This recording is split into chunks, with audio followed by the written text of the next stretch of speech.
I got a call, I think it was maybe about 2 months ago, 3 months ago maybe, directly from the Apollo, asking me if I wanted to come and be a part of the Africa Now festival, and obviously my answer was yes right away. And I was just, I was excited to also to be acknowledged by the fact that I'm Sierra Leonean, because that is really what, what qualified me also to be a part of this. And just the fact that they're celebrating African culture, African music, and giving a stage and a platform to so many wonderful contemporary bands that are out there. I mean, Africa is a massive continent, and we have so much talent, and I think it's a wonderful thing that they're really taking the best, of the contemporary, of, as they say, Africa Now, those that are really big right now internationally, and giving them a wonderful platform.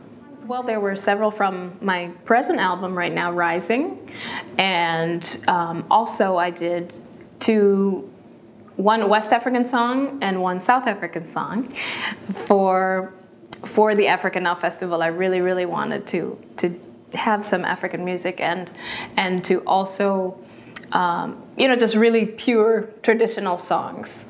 And I was so happy that Yakuba Sissoko and Idrissa Kone could join me on stage. They're from Mali. They did a wonderful job, Yakuba on the kora and Idrissa on the tam-tam talking drum. So it just brought so much flavor and so much life to those songs. I was in Switzerland, I was in Italy doing concerts last summer, and then after that it was Sierra Leone for a whole month. And as Goodwill Ambassador for the All As One charity there, I was raising funds. So I did several fundraising concerts, and also part of, for example, the All Walks of Life Awards, where the president is there, and it's a very big event. So I've just been traveling as much as I can, and definitely excited to be working also on a new album. The Rising one I'm already really proud of, and I'm working on a new one right now with Jeremiah Abia, and we're writing a lot of great songs together. Well, Jeremiah also knows my voice very well, and he knows my love for Whitney Houston. And I think with those two things, he really wrote a song that was in essence of the type of beautiful big ballads that Whitney made very popular, and I love singing those. And it's just a lovely ballad that he wrote that it really does showcase also my voice, in a very beautiful way. So the new songs, well, they're going to be, it's a mix, but we're going more towards soul pop, not R&B, but soul pop. And so it's my former album was maybe a little more, had a few other songs that were funk based, whereas this is sort of, it's still old school soul, but in a different way, a little more pop. Yeah, I've been here for 3 years. So where were you before? Before I was in Geneva, Switzerland, right before that. And before that, many years before that, I was in Wisconsin.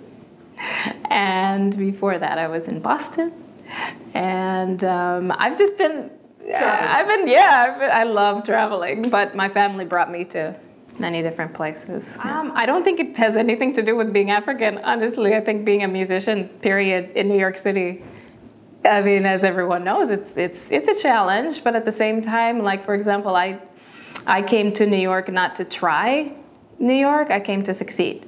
I think if you come to try, there's no way.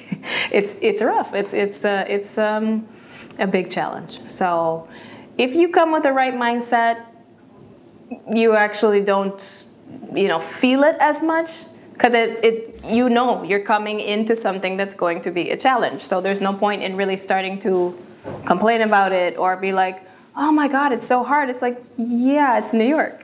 So I just take it in stride, and I just make the most out of what I can do. And every opportunity, I just feel so blessed with how much I've been able to do and how many people have been drawn to my music and have opened doors for me here. I'm just so happy. What's next? What's next is continuing on the album, continuing doing concerts, continuing traveling, and continuing to bring the best that I can of my heart and my voice to the world.